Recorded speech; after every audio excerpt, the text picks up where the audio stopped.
Ovechkin. Now picked up by Ovechkin. Here he comes. Ovechkin trying to drag it through narrow.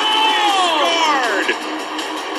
Alexander Ovechkin, when it looked like it was no longer possible, he still got it done.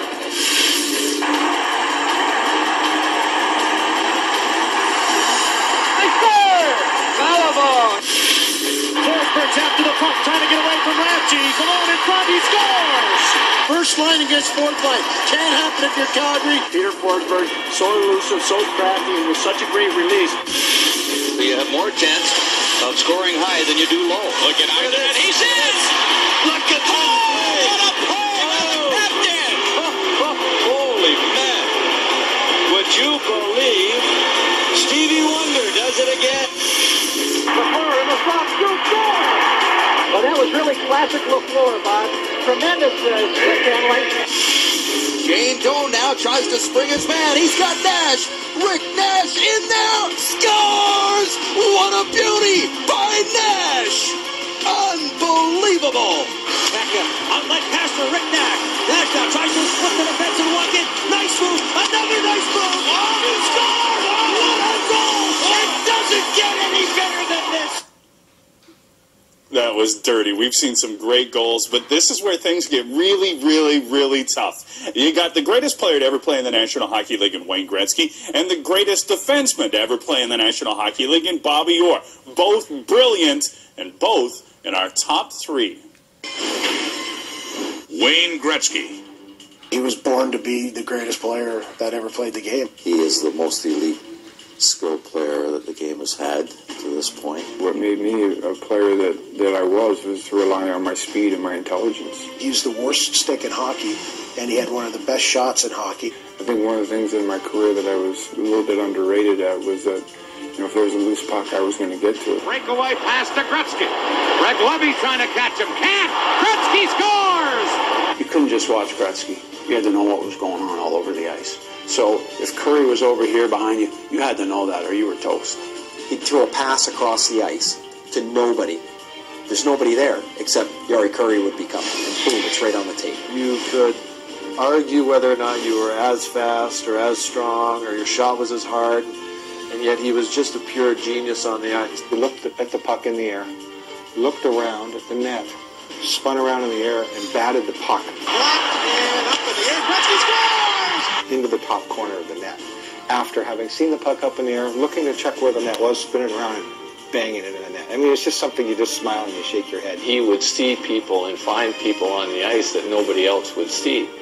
And you wouldn't even know that they were open until he would deliver the puck there. Nobody saw the ice better than Gretzky.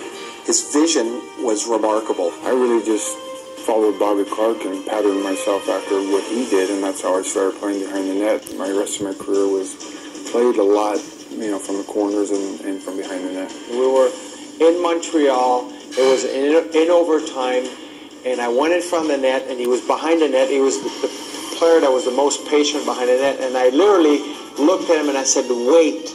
Like, I gave him the finger up. I went all the way outside the zone, outside the blue line, and I came right back down the middle, and he waited till I came all the way back and gave it to me. I put it in the net, and it was overtime. We were in the locker room. I never forgot that, because what player would actually have the presence to see the other dummy going, yeah, wait for me, I'll be right back. It was like a chess master that, you might know how to play chess, you might know how to move the pawn like I know how to move the pawn, but I know what's going to happen 15 moves ahead, and you only know what's going to happen one move ahead. I think genius is the perfect word for it. Bobby Orr. He's over the line, and he's going deep on Lysiak, and he goes behind the net. Has open, it's Bobby Orr! Getting daylight up through center ice. Walking in, shot kicked out, another shot.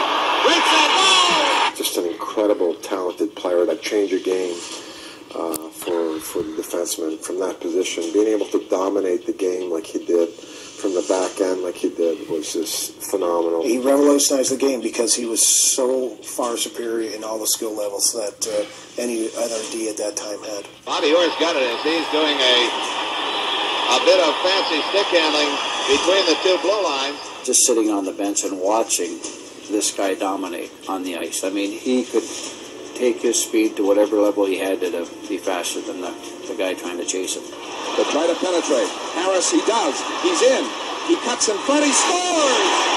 Such a nice, fluent way that he played, hand-to-hand rushes, and so talented, could skate like the wind. Well, the fact that he revolutionized the position is just remarkable to me. And you look at those old highlights when he was at his best. Just to go from a start, make a play, get back to position like he could. I mean, he was the first to do it. Mario Lemieux. I think if there's one guy that you can put together an extended reel of just magnificent goals, it's Mario Lemieux. Mario was a lot like Michael Jordan. Michael Jordan wanted the ball, Mario Lemieux wanted the puck. And when you got him the puck, he made special things happen. Here's Lemieux. The center penalty coming up. Look at Lemieux. Oh, my heavens. What a goal. What a move. Lemieux. Oh, baby. He was so skilled. I knew skilled players that marveled at Mario. Big guy, strong, quick release. Had a great shot. He had probably the most skilled guy I ever seen or played with or against. Lemieux, he shoots. He scores. Mario Lemieux. He had his two moves. Give him the top glove, he's going to put it there, and he's going to put it right. He's going to put it right where he should, or he's going to bring it over here. He was one-on-one, he was no question the toughest guy to defend as a goal. He was the first sort of big man to be able to combine that reach and size with finesse that a guy who's only 6 feet tall could have, and he's pretty special. He just had all the skills in the world. And then, to boot, he was 6'6" and strong as an ox. He shoots and scores. Mario Lemieux. Mario and I were really similar, probably more similar than any other player that I played with or against in my career. Not only how we handled the puck, but how we saw the ice. The difference was his reach. Look out here. He shoots one. That's in. Lemieux has scored. Skill-wise, yeah, could be the best player, best talent I ever played the game. His skill was indisputable. The fact that he had that size to go with it. I mean, you could be on his left hip trying to check him, and the puck's 4 feet away. Like, you just can't get it. Breakaway chance for Mario Lemieux. In on goal. He shoots and scores. I'm coming up the ice. I'm coming right at you, and I'm going to go right through you and around you, and you can't stop me. He could really, really make you look bad one-on-one. Mario Lemieux coming to center, trying to fool Bourque, and does. Look out. Scores. I don't know what I was doing on that. That was, whenever I see that, I just turn away or walk away because that was really embarrassing. He put the puck in the skates of Captain Ray Bourque. I don't know if he was going left or right. It was comical. It's comical to watch. To play with Ray every day is to know how good Ray was. He was so special. And that's when I talked about the ability to do something one-on-one to a person that's almost incomprehensible. Have you ever seen such finesse? Guys on the bench still, I can still remember them staying on the bench. That was unbelievable. He's our teammate. Noel Samuelson looked back at me and said, that was off the chart. That really was. You got Ray Bourque, who's a Hall of Famer, and here Mario just skates by him like it's nothing. 199 points he